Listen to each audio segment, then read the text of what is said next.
Hello everyone, welcome to my channel SK kitchens. ಇವತ್ತು ನಾನು Turkey ಕರಿ recipe ಮಾಡಿ ತೋರಿಸ್ತಿದ್ದೇನೆ.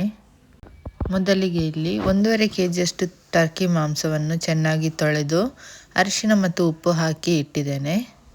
ಇವಾಗ ಒಂದು ಪ್ಯಾನಿಗೆ 3 ಟೇಬಲ್ ಸ್ಪೂನ್ ಅಷ್ಟು ಸಾಸಿವೆ ಎಣ್ಣೆ ಹಾಕಿ ಎಲ್ಲ ಗರಂ ಮಸಾಲೆಗಳು ಅಂದರೆ 2 ಏಲಕ್ಕಿ, 1 ತುಂಡು ಚಕ್ಕೆ, 4 ಲವಂಗ, 3 ರಿಂದ 4 ಪಲಾವ್ ಎಲೆ, 1 ಟೇಬಲ್ ಸ್ಪೂನ್ ಸೋಂಪು ಹಾಕಿ ಚೆನ್ನಾಗಿ ಫ್ರೈ ಮಾಡ್ಕೊಳ್ಬೇಕು. ಆಮೇಲೆ ಉದ್ದಗೆ ಹೆಚ್ಚಿದ ಒಂದು 3 ದೊಡ್ಡ ಈರುಳ್ಳಿಯನ್ನು ಹಾಕಿ 4 ರಿಂದ 5 ನಿಮಿಷಗಳ ಕಾಲ ಚೆನ್ನಾಗಿ ಬಾಡಿಸ್ಕೊಳ್ಬೇಕು. ಈರುಳ್ಳಿಯನ್ನು ಕಂದು ಬಣ್ಣ ಬರುವವರೆಗೂ ಫ್ರೈ ಮಾಡಲಿಕ್ಕೇನಿಲ್ಲ. ಇದಾದಮೇಲೆ 1.5 ಟೇಬಲ್ ಸ್ಪೂನ್ ಶುಂಠಿ ಬೆಳ್ಳುಳ್ಳಿ ಪೇಸ್ಟ್ ಹಾಕಿ ಹಸಿ ವಾಸನೆ ಹೋಗೋವರೆಗೂ ಫ್ರೈ ಮಾಡ್ಕೊಳ್ಬೇಕು. ಇವಾಗ ಅರ್ಧ ಟೇಬಲ್ ಸ್ಪೂನ್ ಅರಿಶಿನ ಪುಡಿ, 2 ಟೇಬಲ್ ಸ್ಪೂನ್ ಅಚ್ಚ ಖಾರದ ಪುಡಿ, 1 ಟೇಬಲ್ ಸ್ಪೂನ್ ಗರಂ ಮಸಾಲ ಪುಡಿ, 2 ಟೇಬಲ್ ಸ್ಪೂನ್ ಧನಿಯಾ ಪುಡಿ, ಅರ್ಧ ಟೇಬಲ್ ಸ್ಪೂನ್ ಜೀರಾ ಪುಡಿ ಹಾಕಿ ಹಸಿ ವಾಸನೆ ಹೋಗೋವರೆಗೂ ಚೆನ್ನಾಗಿ ಫ್ರೈ ಮಾಡ್ಕೊಳ್ಬೇಕು. ಫ್ರೈ ಮಾಡ್ಕೊಂಡಾದ ಮೇಲೆ ರುಚಿಗೆ ತಕ್ಕಷ್ಟು ಉಪ್ಪನ್ನು ಸೇರಿಸ್ಕೊಂಡು ಸ್ವಲ್ಪ ಮಿಕ್ಸ್ ಮಾಡ್ಕೊಳ್ಬೇಕು.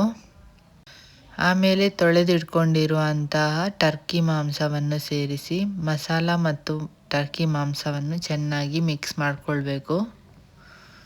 ಎಲ್ಲ ಚೆನ್ನಾಗಿ ಮಿಕ್ಸ್ ಮಾಡಿಕೊಂಡ ನಂತರ ಮುಚ್ಚಳ ಮುಚ್ಚಿ ಒಂದು 10 ನಿಮಿಷಗಳ ಕಾಲ ಬೇಯಲಿಕ್ಕೆ ಬಿಡಬೇಕು.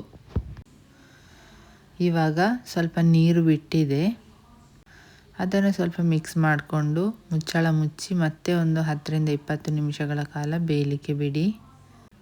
ನೋಡಿ, ಇವಾಗ ಇನ್ನಷ್ಟು ನೀರು ಬಿಟ್ಟಿದೆ, ನಾವೇನು ನೀರು ಸೇರಿಸ್ಕೊಂಡಿಲ್ಲ.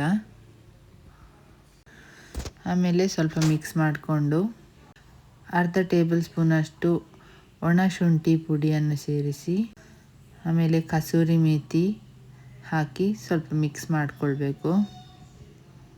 ಎಲ್ಲ ಮಿಕ್ಸ್ ಮಾಡಿಕೊಂಡಾದ ನಂತರ ಇವಾಗ 1 ಲೋಟದಷ್ಟು ನೀರನ್ನು ಸೇರಿಸ್ಕೊಂಡು ಚೆನ್ನಾಗಿ ಮಿಕ್ಸ್ ಮಾಡಿ ಮತ್ತೆ ಒಂದು 30 ರಿಂದ 40 ನಿಮಿಷಗಳ ಕಾಲ ಬೇಯಲಿಕ್ಕೆ ಇಡಬೇಕು. ಇದು ಮಾಂಸ ತುಂಬ ಗಟ್ಟಿ ಇರೋದ್ರಿಂದ ಬೇಯಲಿಕ್ಕೆ ತುಂಬ ಟೈಮ್ ತಗೊಳ್ತದೆ.